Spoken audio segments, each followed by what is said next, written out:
మరి ఆచార్య జయశంకర్ గారి పేరు మీద నెలకొల్పబడ్డ ఈ వ్యవసాయ విశ్వవిద్యాలయం విద్యార్థులు గత 12 రోజులుగా చేస్తున్న వీరోచిత పోరాటం.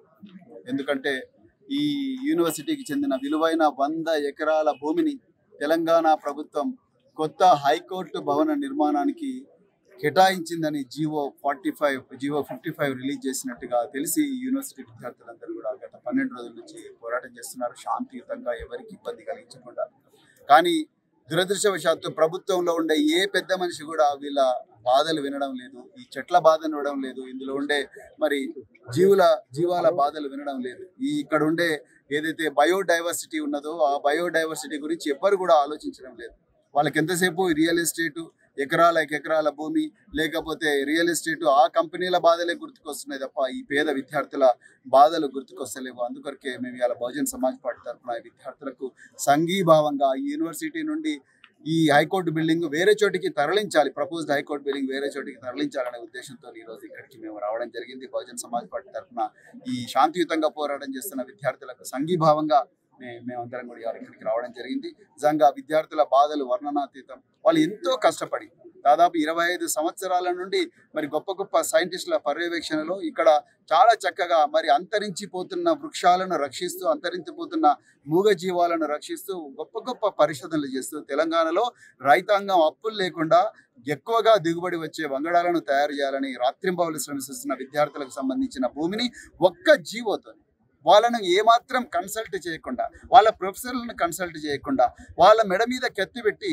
ఇవాళ ఈ భూమిని గుంజుకుంటున్నారు. దీన్ని మేము అపోజ్ చేస్తున్నాం. మొత్తం తెలంగాణలో ఉండే రైతాంగం అంతా కూడా అపోజ్ చేస్తుంది. ఇక్కడ చదువుకునే పిల్లలందరూ కూడా పేద వర్గాలకు చెందిన వాళ్ళు. లక్షల ఫీజులు కట్టి, క్యాపిటేషన్ ఫీజులు కట్టి, డొనేషన్లు కట్టి ప్రైవేట్ యూనివర్సిటీలో చదవలేక ప్రభుత్వం ఇచ్చే రియంబర్స్మెంట్ మీదనే ఆధారపడి ఇంత గొప్ప చరిత్ర ఉన్న 100 సంవత్సరాల చరిత్ర ఉన్న ఈ యూనివర్సిటీని మరి రియల్ ఎస్టేట్ మాఫియా చేతిలో పెట్టే ప్రయత్నం జరుగుతూ ఉన్నదని మాకు అర్థమవుతుంది. ఇప్పటికే ఈ భూముల్లో చాలా వరకు కూడా యూనివర్సిటీ భూముల్లో చాలా వరకు కూడా అన్యాక్రాంతమైనాయి. పెద్ద రియల్ ఎస్టేట్ కంపెనీలు గుంజుకున్నాయి. నిజంగా ప్రభుత్వానికి హైకోర్టు గొప్ప బిల్డింగ్ కట్టాలంటే ఇదే రాజేంద్ర పక్కపొంటి రకరకాల రియల్ ఎస్టేట్ కంపెనీలకు విల్లాలు కట్టడం కోసం 1000 ఎకరాలు దారాదత్తం చేసింది. అందుకెళ్ళి 100 ఎకరాలు తీసివ్వండి, అదే జడ్జిలకు అవే విల్లాలు కట్టివ్వండి, అదే లాయర్లకు కట్టివ్వండి విల్లాలు. ఎవరొద్దు అంటున్నారు? ఈ పిల్లల నోట్ల మట్టి కొడుతున్నారు. మరి మీరు కేబీఆర్ పార్క్లో కట్టగలరా? కేబీఆర్ పార్క్ సిటీ సెంటర్ ఉంది కదా, దాంట్లో కట్టగలరా హైకోర్టు? అదేవిధంగా మీరు ఇందిరా పార్క్లో కట్టండి, లేకపోతే బొటానికల్ గార్డెన్లో కట్టండి, లేకపోతే సంజీవ పార్క్లో కట్టండి. ట్యాంక్ బండ్ పక్కన ఉంటే అక్కడ ఎందుకు కట్టరు? అంటే ఇక్కడైతే విద్యార్థులు మరి చెట్లను కొట్టేసి ఎవరు కట్టమంటున్నారు? గుట్టలలో కట్టండి, రాచకొండ గుట్టలలో కట్టండి, గుండ్లే ఉన్నాయి కదా, అవన్నీ తీసేసి కట్టండి.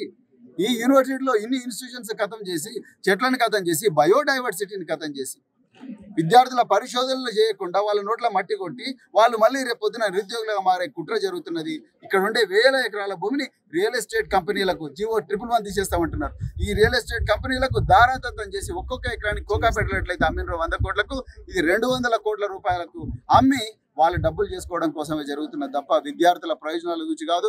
ఏదో విద్యార్థులు శాంతియుతంగా చేస్తున్నారు కాబట్టి వీళ్ళకి ఏం చేసినా నడుస్తుంది, పోలీసు వాళ్ళని అడ్డం పెట్టో, యూనివర్సిటీ వైస్ ఛాన్సలర్ మరి ఆయనతో భయపెట్టించో, లేకపోతే మరి ఎగ్జామ్స్ పెట్టో, అవి పెట్టో, ఇవి పెట్టో విద్యార్థులను మరి వాళ్ళ ఆ వాయిస్ను క్రష్ చేయాలని ప్రయత్నం చేస్తున్నారు. మరి బహుజన్ సమాజ్ పార్టీ ఎట్టి పరిస్థితులు కూడా విద్యార్థుల పక్షానే ఉంటుంది, వాళ్ళ తల్లిదండ్రుల పక్షానే ఉంటుంది, రైతన్నుల పక్షానే ఉంటుంది.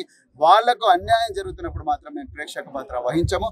అందుకొరకే దయచేసి రేవంత్ రెడ్డి గారికి నేను మళ్ళీ రిక్వెస్ట్ చేస్తున్న, గత ప్రభుత్వం చేసిన తప్పును మీరు చేయకండి. గత ప్రభుత్వం ఉస్మాన్ యూనివర్సిటీ భూములు గుంజుకోవాలనుకున్నది, గత ప్రభుత్వం హైదరాబాద్ సెంట్రల్ యూనివర్సిటీ భూములు గుంజుకోవాలనుకున్నది.